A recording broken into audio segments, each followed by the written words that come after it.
اللہ الرحمن الرحیم۔ دوستان عزیز،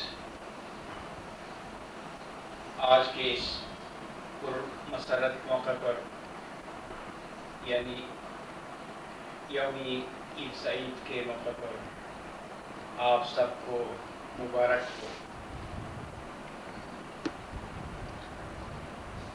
عید کی حقیقی خوشی اس وقت ہوتی ہے جب کہ منشاء ذوالجلال کے مطابق کوئی خدا کی غلامی انجام دی جائے، کوئی بندگی ہو، کوئی ٹھوس خدمت ہو، کوئی مفید کام کیا جائے جس سے اسلام کی سربلندی ہو، تو اس موقع پر عید کی حقیقی خوشی ہوتی ہے۔ ہمیں یقین ہے کہ اسلام کی حقیقتیں اور معرفتیں امامی عالی مقام کے ساتھ ہیں۔ بحکمی وکل شیء احصیناہ فی امام مبین۔ یہ امامت کا کلیہ ہے اور یہ صرف کسی ایک موقع کے لیے نہیں ہے، اس کے بے شمار مواقع ہیں، لہذا ہر موقع پر اس کے معنی سے اور اس کی حکمت سے استفادہ کیا جا سکتا ہے۔ کہنے کا مقصد یہ ہے کہ جہاں اسلام ایک درخت کی طرح ہے، تو اس درخت اسلام کا پھل امام میں تیار ہوتا ہے، اور یقیناً امت کا ایک روحانی اتحاد ہے، یعنی مذاہبی اسلام کے آپس میں ایک روحانی ربط ہے، ایک حقیقی رشتہ ہے۔ جس طرح درخت کی مختلف شاخوں کے آپس میں ربط و رشتہ ہوتا ہے، اس لیے میں نے صحیح کہا ہے کہ اس درخت اسلام کی ساری خوبیاں یعنی اس کے پھل اور پھول امام ہی سے کسی کو مل سکتے ہیں۔ لہذا آج عید الفطر کی جو حکمت ہے، یعنی جو تعویل ہے، جو اس میں اسرار خداوندی پوشیدہ ہیں، وہ سب امامی عالی مقام کی ذاتی عالی صفات میں موجود ہیں۔ لہذا ہمیں خوش ہونا ہے اور حقیقی معنوں میں آپ نے ایک ایسی خدمت انجام دی آج اس موقع پر کہ اس خدمت کی اہمیت کے بارے میں ہم وقتاً فوقتاً وضاحت کرتے رہتے ہیں، بتاتے رہتے ہیں۔ آپ کو ذرا بھی شبہ نہیں کہ یہ خدمت یعنی علم پھیلانا بے حد ضروری ہے۔ اس مادی ترقی کے طوفانی دور میں اسلام کی خوبیوں کو اجاگر کرنا بہت بڑا کام ہے، بہت بڑا کارنامہ ہے۔ مجھے یقین ہے کہ ایسے میں خداوند عالم خوشنود ہوتا ہے جبکہ دنیا بہت آگے بڑھ چکی ہے، اور ایسے میں اس کے ساتھ ساتھ علم کی شکل میں دین کی خوبیاں اجاگر کی جائیں، دین کی حکمتوں کو، قرآن کی حکمتوں کو، اور قرآن کی ابدی حیثیت جو علم و حکمت کی صورت میں ہے اس کو ظاہر کیا جائے تو اللہ آپ ایسے مومنین سے بہت ہی راضی ہوگا۔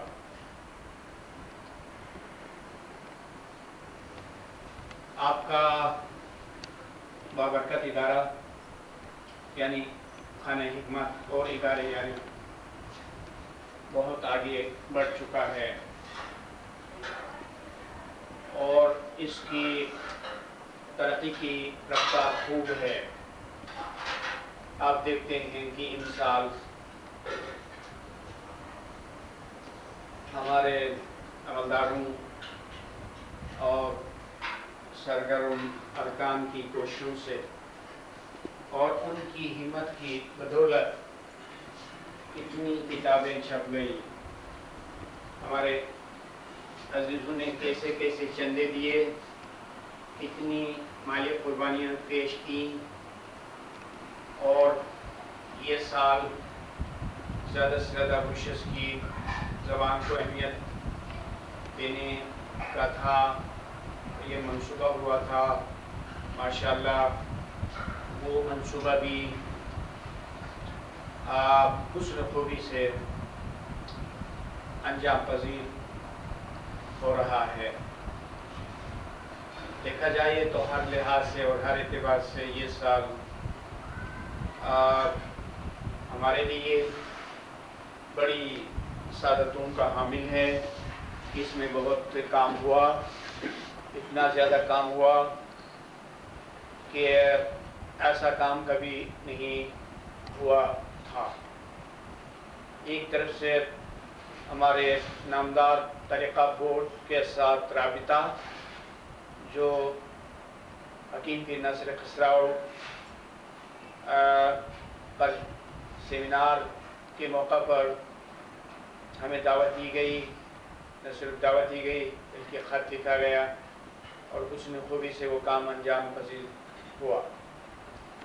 اس کے بعد انہوں نے عذرا عنایت حوصلہ افزائی کا ایک خط بھی دیا، اور دوسری طرف سے میری ہی گزارش پر نور ایقان کی ایک کتاب اب طریقہ بورڈ سے شائع ہو رہی ہے۔ اس سے ہمارے رابطے کا راستہ ہموار ہوگا اور بہت اچھا کام ہے۔ اور دوسری طرف سے ہمارے عزیزوں نے امریکہ میں، لندن میں، فرانس میں خوب کام کیا کتابوں کو پھیلانے کے سلسلے میں، اور بہت بڑی خوشی کا مقام ہے کہ ایک خاص کتاب مولانا حاضر امام کی خدمت عالیہ میں پہنچ گئی، اور وہ بہشت اسکولنگ کا انگریزی ترجمہ ہے۔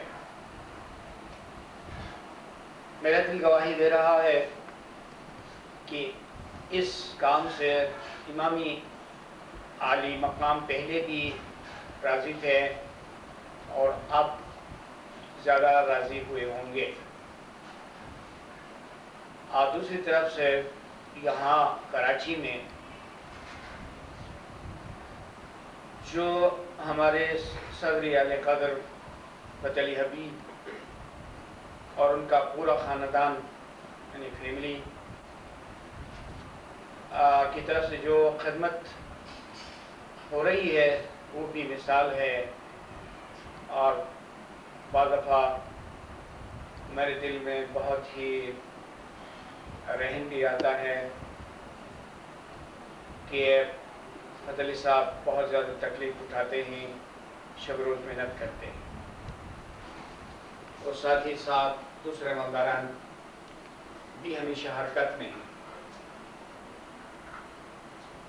اور ممبران نواب گروپ کو ہم کیسے فراموش کر سکتے ہیں،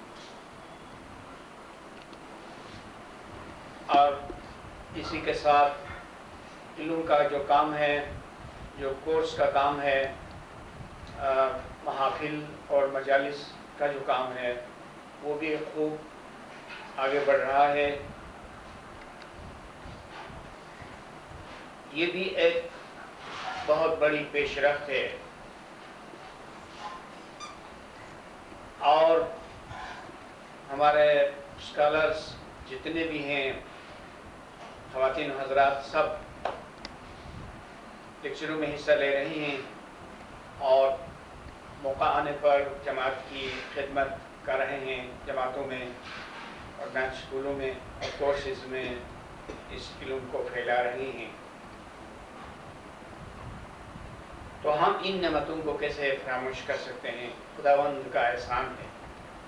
آج عید کے موقع پر ہم بڑی خوشی سے خداوند کی ان نعمتوں کو یاد کریں گے، تاکہ یہ ایک گناہ شکر ہو، قلبی کیفیت میں، خوشی کی حیثیت میں خداوند کا شکر ہو۔ تو یہ ساری کامیابی ایک معجزے سے کم نہیں، لگتا یوں ہے کہ خداوند کا بہت بڑا احسان ہے، اس کی بہت بڑی مہربانی ہے کہ ایسے مشکل زمانے میں جہاں علم کا قحط ہے اور اس کو قحط الرجال کہتے ہیں، اور قحط الرجال کا مطلب ہے کہ ایسے کام کرنے والے باہمت مردوں کی کمی۔ یقیناً آج کے زمانے میں ہمارے نامور پیروں جیسے لوگ کہاں ہیں؟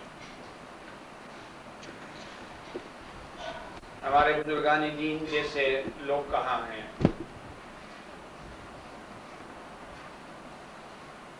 مجبور اور ناچار ہو کر آپ ہم ایسے معمولی انسان کو یہ بار گران اٹھانا پڑتا ہے۔ بہرحال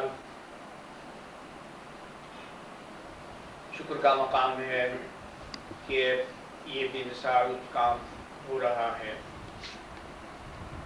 اور کتابوں کی تعداد۔ رہی بات خدمت کے بارے میں،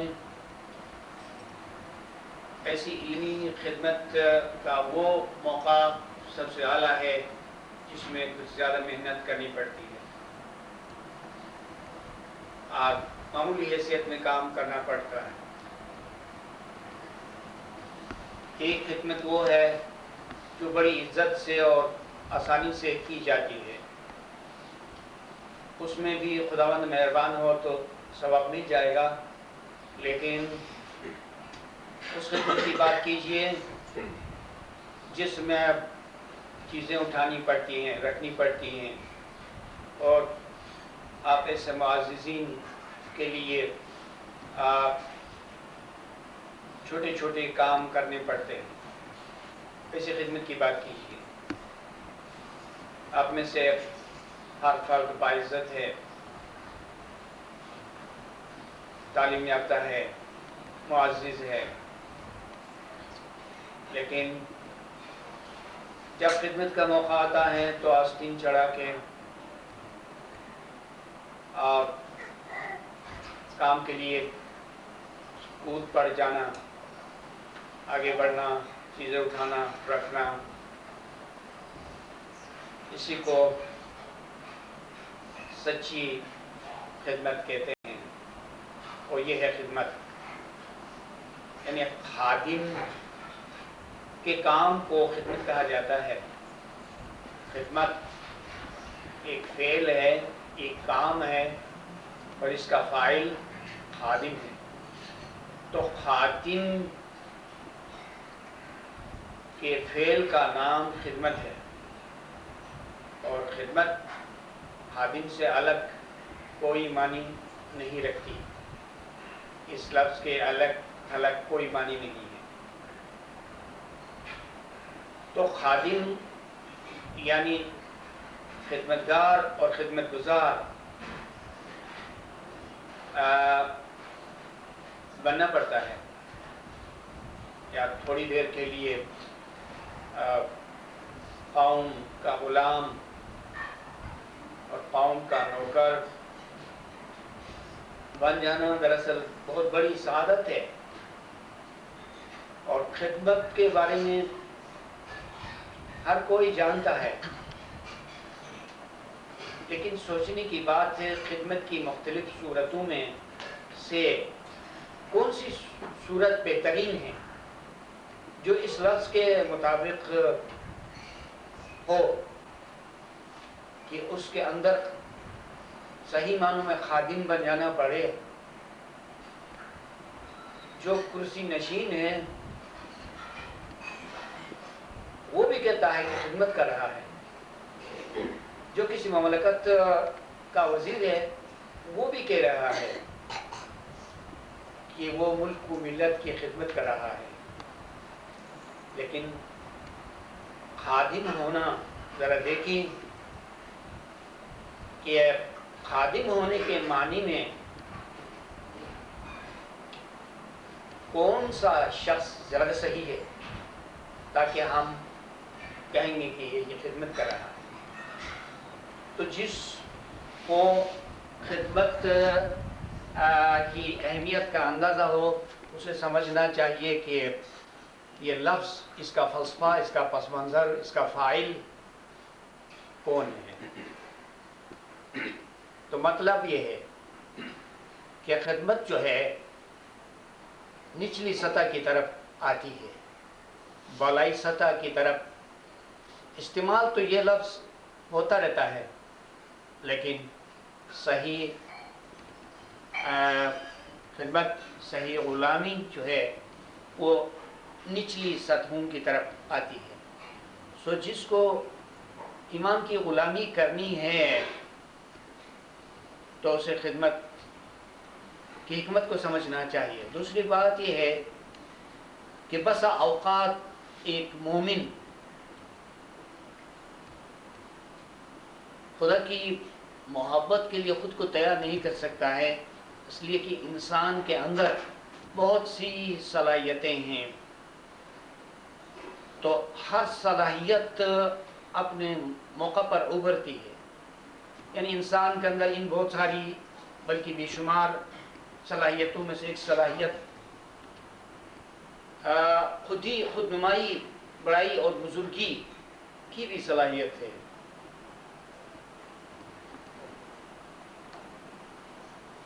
تو یہ صلاحیت مانع ہو جاتی ہے، رکاوٹ پیدا کرتی ہے خدمت کے لیے. تو دل میں احساس ہوتا ہے کہ یہ چھوٹا سا کام ہم کیسے کریں. تو اس کے لیے باہمت مومنین جن کو ایمان سے عشق ہے اور علم سے عشق ہے اور وہ جانتے ہیں کہ خدمت کیا چیز ہوتی ہے،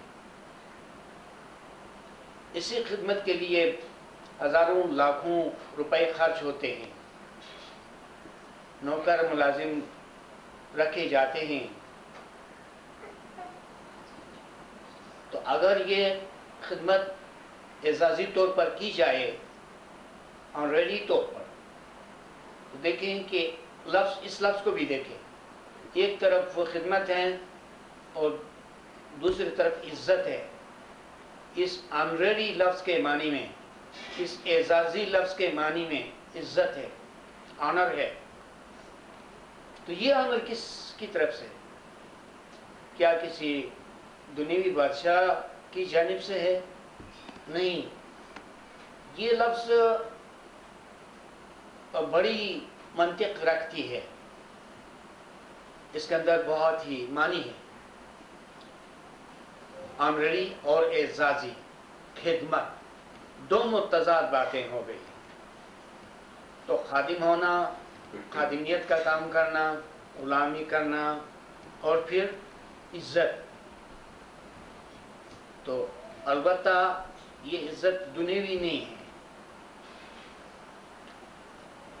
جو خدمت کرتا ہے اس کو یکایک کوئی بڑی سی کرسی نہیں ملتی ہے یا کوئی بڑا ٹائٹل ظاہر میں نہیں ملتا ہے.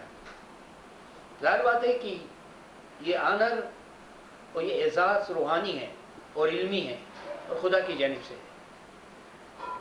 اور اگر کوئی مومن جانتا ہو اور نیت رکھتا ہو تو یقیناً خداوند اس کو آنر دے سکتا ہے. یہ آنر روح میں ہے، جان میں ہے، عقل میں ہے، ایمان میں ہے، توفیقات میں ہے، تائیدات میں ہے. اور انسان کی کتنی حاجتیں ہیں خدا کے حضور میں. دیکھا جائے، اندازہ کیا جائے، بے شمار لا تعداد دین و دنیا کے بارے میں، رزق کے بارے میں، آفتوں سے بچنے کے بارے میں، بیماریوں سے شفا یاب ہونے کے بارے میں، اور دشمن کے شر سے محفوظ رہنے کے بارے میں، اور دیگر دینی اور دنیوی بے شمار حاجتیں ہیں. تو جب بے شمار حاجتیں ہیں تو اس کے لیے مومن کی دانشمندی یہ ہے کہ خدا کی نظر میں اپنے لیے کوئی مقام پیدا کرے. ایسا مقام پیدا کرے کہ بوقت حاجت خدا سے کہا جائے تو ایک دم سے وہ قبول کرے. زندگی بھر ہم خدا سے بیگانہ رہتے ہیں، نہ عبادت کرتے ہیں، نہ بندگی کرتے ہیں، نہ خدمت کرتے ہیں، کچھ بھی نہیں. تو پھر ایسے میں بوقت حاجت، بوقت ضرورت خدا سے التجا کریں تو کیسے سنے گا؟ دنیا کی مثال لیجیے، کوئی بادشاہ ہے، کوئی ہوشمند شخص اس کی خدمت میں جایا کرتا ہے، وقتاً فوقتاً تحفے تحائف اس کے حضور پیش کرتا رہتا ہے اور ہمیشہ اس کی نظر میں آتا رہتا ہے اور ہر وقت دکھائی دیتا ہے. پھر خدا نے خواستہ کوئی مشکل اس کے سامنے آ جائے اور وہ بادشاہ کے حضور جا کر اپنی حاجت کو، اپنی ضرورت کو پیش کرے، تو کیا انسان ہونے کے باوجود وہ بادشاہ اس پر مہربان نہیں ہوگا؟ کیسے نہیں ہوگا؟ جبکہ بادشاہ اس کو پہچانتا ہے. یہ وہی شخص ہے جو ہر موقع پر بادشاہ کی خدمت کر رہا ہے اور اس کو سلام کر رہا ہے اور اس سے محبت کر رہا ہے. تو ضرور اس کی مشکل کو دور کرنے کے لیے بادشاہ کوشش کرے گا، اور اگر اس کے اختیار میں ہے تو ضرور اور فوراً اس مشکل کو دور کرے. یہ تو ایک انسان کی بات ہوئی، اور کہاں خداوند عالم کا نظام اور کہاں ایک ادنا مخلوق.